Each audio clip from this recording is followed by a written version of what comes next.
News 7 Tamil, பொறுப்பும் பொது நலமும்.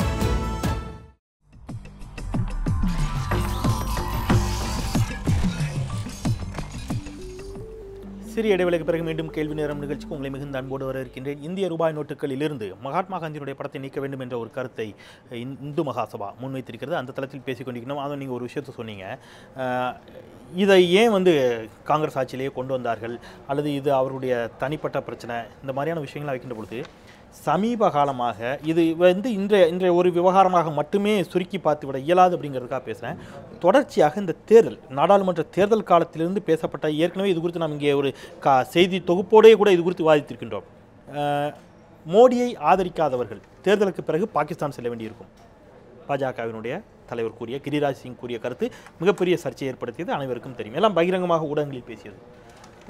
யாராவது இஸ்லாமிய இளைஞர்கள் இந்து பெண்ணை திருமணம் செய்து கொண்டால் நீங்கள் ஒவ்வொருவரும் பதிலுக்கு 100 இஸ்லாமிய பெண்களை திருமணம் செய்ய வேண்டும். இது யோகி ஆதித்யநாத், அவர் நாடாளுமன்ற உறுப்பினர். நான் சொல்றதெல்லாம் யாரோ கிளை செயலாளர்களோ அல்லது ஒன்றிய செயலாளர்களோ அல்லது பாஜகவை ஆதரிக்கக்கூடிய அமைப்புகளோ இல்லை. அவர் சொன்ன மாதிரி மற்றவர்கள் எல்லாம் பாஜகவை ஆதரிப்பவர்கள் ராமரின் பிள்ளைகள், மற்றவர்கள் எல்லாம் வழிதோறி பிறந்தவர்கள் பிள்ளைகள். இது மத்திய இணையமைச்சர். இப்படி ஒவ்வொருத்தருடைய கருத்தும் எல்லோருமே உயர் பதவியில் இருக்கக்கூடியவருடைய கருத்துக்கள் தொடர்ச்சியாக இது போன்று வைக்கப்படுகிறது. அவ்வப்பொழுது பிரதமர் அதை கண்டித்து விட்டார் அப்படிங்கிறீங்க. நான் ஒரு வாதத்துக்காக கேட்குறேன். இதே மத்திய அமைச்சர்கள் ஏதோ ஒரு இடத்துல இங்கேருந்து இப்போ நீங்கள் ஃபார் எக்ஸாம்பிள் தமிழ்நாட்டு பிரச்சனை எடுத்துக்கிட்டீங்கன்னா, மீனவர்கள் ஏன் படுகொலை செய்யப்படுகிறார்கள், கைது செய்யப்படுகிறார்கள், எல்லை தாண்டுகிறார்கள், கைது செய்யப்படுகிறார்கள். அங்கேருந்து சிங்கள மீனவன் எல்லை தாண்டினாலும் கைது செய்கிறோம் தானேன்னு ஒரு கருத்து வருது. இதே மாதிரி ஒரு கருத்து சொல்கிறாங்கன்னு வைங்களேன்.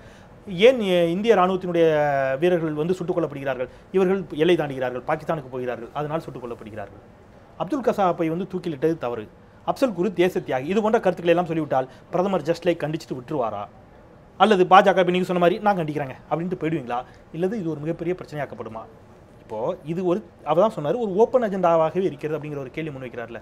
இல்லை, உங்கள் கற்பனை ரொம்ப விசித்திரமாக இருக்குது. பட் இருந்தாலும் கூட இந்த மாதிரி இல்லை இந்திய ராணுவ கொல்லப்பட்ட, எல்லை தாண்ட கொல்லப்பட்ட தமிழக மீனவர்கள் பிரச்சனை தீர்க்கணும்னு முனைப்போட செயல்படுற தமிழக பாரதிய ஜனதா கட்சி அதில் அப்படி தமிழக மீனவர்களை கொச்சப்படுத்த அப்படி ஒரு ஸ்டேட்மெண்ட் வரது வாய்ப்பே இல்லை. இன்னொன்று, இந்த 3 விஷயங்களுமே நீங்கள் சொன்ன அத்தனை விஷயமே நரேந்திர மோடி பாராளுமன்றத்தை கடுமையான கண்டனம் சொல்றது மட்டும் இல்லை, அத்துணை இல்லை இதுக்கு அத்தனை விஷயங்களிலுமே அவர்கள் பகிரங்கமாக பாராளுமன்றத்தில் மன்னிப்பு தெரிவித்திருக்கின்றார்கள். இதுக்கு மேலே நீங்க அதை என்ன தூக்கு தண்டனையா கொடுக்க முடியும்? இல்ல, நீங்க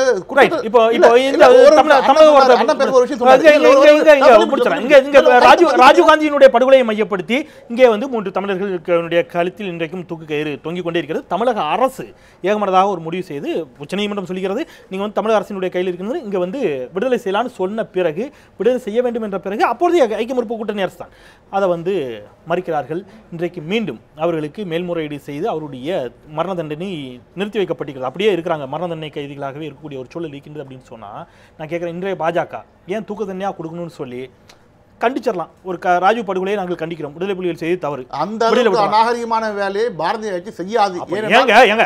கோர்ட்டுடைய விஷயங்கள்ல பாரதிய தலைவர் அரசுக்கு அந்த அதிகாரம் இருக்குது, மத்திய அரசுக்கு அந்த அதிகாரம் இருக்குது இல்லையா?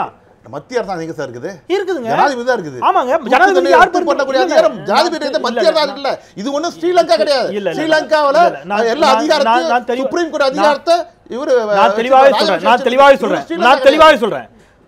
இந்த மேல்முறையீட்டு மனுவை இப்பொழுது மத்திய அரசு வாபஸ் பெற்றுக் கொண்டால் தமிழக அரசு இவர்களை விடுதலை செய்து விடலாம். இப்பொழுது ஒரு மேல்முறையீட்டு மனு மத்திய அரசின் சார்பாக செய்யப்பட்டிருக்கிறது. என்னுடைய கேள்வி அப்படிங்கிறது, ராஜீவ்காந்தியை படுகொலை செய்து விட்டார்கள் அப்படிங்கிற காரணத்துக்காக இன்றைக்கு விடுதலை புலிகளுக்கு இந்தியாவில் தடை நீடிக்கிறது. தீர்ப்பாயம் இப்பொழுதும் தடை நீடித்திருக்கிறது. என்னுடைய கேள்வி அப்படிங்கிறது, ராஜீவ்காந்தியினுடைய கொலையை குறித்த அதே பார்வை ஏன் மகாத்மா காந்தியினுடைய படுகொலை மீது இல்லை அப்படிங்கிறதா என்னுடைய கேள்வி. இல்லை சார், இல்லை நீங்க எனக்கு நம்ம ஒரு எதுக்கும் இது ரெண்டுத்துக்கு ரிலேட் பண்ணி பார்க்க முடியல என்னால. இல்ல, 2 விஷயமே வேற விஷயம்.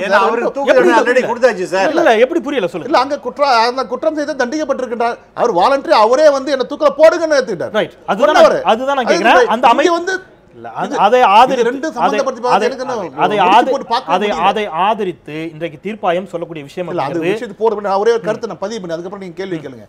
அண்ணா சொன்னாரு, இந்த மாதிரி நிறைய விஷயங்களை பிஜேபி திட்டமிட்டு கிளப்பி விடுத்து இது மாதிரி மக்களை பிரெயின் வாஷ் இல்லை, அது பிரெயின் அழுக்காக்குறாங்க, மூளை கரையாக்குறாங்கலாம் சொன்னாரு. ரொம்ப வேடிக்கையா இருக்கு. எனக்கு ஒரு சந்தேகம் இருக்கு. இந்த மாதிரி விஷயங்களை அவர் சொன்னாரு, இந்த மாதிரி விஷயங்கள்லாம் வரும்போது ஏன் மோடி இதுக்கு பதில் சொல்லல? அவங்க நோக்கமே அதுதான். மோடி வந்து நாட்டை முன்னேற்றத்தை பற்றி சிந்திக்க கூடாது. நாட்டில் ஏன் வேலை வாய்ப்பு இல்லைன்னு அதை தீர்க்கதை பற்றி சிந்திக்க கூடாது. இருக்க பொருளாதார வீழ்ச்சியை தடுக்கணும்னு சொல்லி சிந்திக்க கூடாது. வேலை வாய்ப்பு சிந்திக்க கூடாது. இப்படி அவங்க நோக்கமே அதுதான். யாருடைய நோக்கம்? இந்து மகாசபையினுடைய நோக்கம், சாட்சி மகாராஜின் நோக்கம்.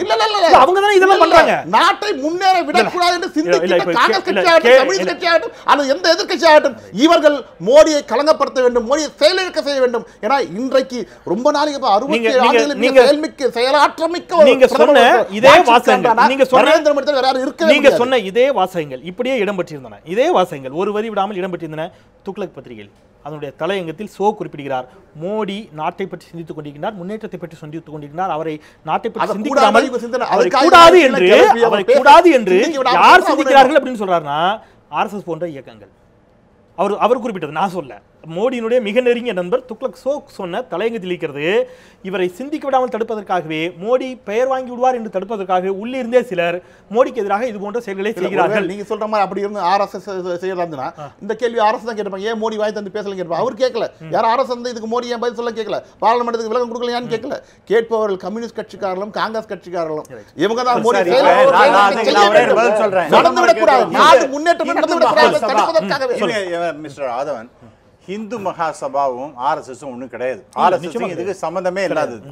இது வந்து ஒரு இத்தினோண்டு ஒரு சின்ன புழுகு. எவ்வளோ பேர் இருப்பான்னு ஆரம்பத்தில் சொன்ன போல 10 பேர் இருப்பானா, 15 பேர் ஒரு ஸ்டேட்லேயே எவ்வளோ பேர் இருப்பான்னு தெரியாது. இல்லை ஒரு லெட்டர் பேடு ஆர்கனைசேஷனா அப்படிங்கிற மாதிரி தான்.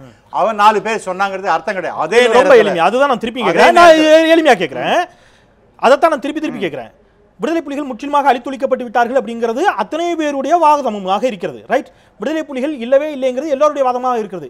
இல்லாத ஒரு இயக்கத்திற்கு இங்கே தடை. ஆனால் 10 பேர் இருந்தால் கூட அந்த இயக்கம் தேசப்பிதாவை கொன்றவனுக்கு சிலை வைக்க வேண்டும் என்று சொல்லுகிற பொழுது அந்த இயக்கத்திற்கு 10 பேராவது இருக்கிறாங்கல்ல, ஏன் தடை செய்ய மத்திய அரசு மறுக்கிறதுங்கிறதா? இல்லை, இது தடை செய்ய 10 பேர் கூட வச்சுக்கலாமே. இருங்க, நான் 10 பேர் இருக்காங்கன்னு வச்சுங்க. இந்த நான் கோட்சே சமாச்சாரத்துக்கே வரேன் சார். அவருடைய செயல்பாடு, அவர் வந்து மிகச்சிறந்த ஒரு தேசபக்தருங்கிறது என்னோட அபிப்பிராயம். நீங்க வந்து நீங்க என்ன நான் ஹிந்து மகாசபான்னு நீங்க எடுத்துட்டு போங்க. எந்த அடிப்படையில் காந்தியை கொன்றது அப்படிங்கறது ஒரே ஸ்கேலா? இல்ல, காந்தியை கொன்றதுக்காக இல்ல சார். அவர் வந்து நான் ஒரு ரொம்ப முக்கியமான விஷயம் சொல்ல விரும்புகின்றேன். அவரை இன்டர்வியூ பண்றாரு ஒருத்தர். யாருன்னா ஒரு deputy editor of Hindustan Times. அவரை நான் வந்து ஒரு 20 வருஷத்துக்கு முன்னாடி அவரோட பேசி கொண்டிருந்தேன். அவர் பாகிஸ்தான்லேருந்து கடைசி இந்த லாஸ்ட் ட்ரெயினில் வந்தவர். அவர் ரொம்ப வயசானவர். அவர்கிட்ட கேட்டேன், நீங்கள் அவர் என்ன உங்களுடைய வாழ்க்கையில் மறக்க முடியாத ஒரு அனுபவம்? ஏன்னா நான் என்னுடைய கம்பெனி சார்பாக பேசின போது பல விஷயங்கள் பேசி இது வந்தது. அப்போ என்ன சொல்கிறாருன்னா, நான் கோட்ஸே உள்ளே வந்து கோர்ட்டில் பேசும்போது நான் தான் காந்தியை கொன்றேன் அப்படின்னு சொன்னார். சொல்லிட்டு வெளியில் வரும்பொழுது நான் என்னென்ன காரணங்கள்லாம் இருக்கும், நீங்கள் என்ன சொன்னீங்களே உள்ள என்ன, நான் ஒன்றும் காந்தியை கொல்லவே இல்லையே அப்படின்னாரான். என்னங்க இப்போ தான் உள்ளே சொல்கிறீங்க காந்தியை கொன்னங்கிறீங்க, இப்போ வெளியில் வந்து நான் இல்லைன்றீங்களா, எதுக்காக சொல்கிறீங்கன்னா, காந்தி என்ன சொன்னார்? India can be divided only on my dead body. 1947 August 15ஆம் தேதி அன்னைக்கு இந்தியாவும் பாகிஸ்தான் என்று தனித்தனியாக பிரிஞ்சு போச்சு. அன்னைக்கே காந்தி செத்து போயிட்டார். I shot at the dead body only அப்படிங்கிற மாதிரி அவர் சொல்லி இருக்கின்றார்.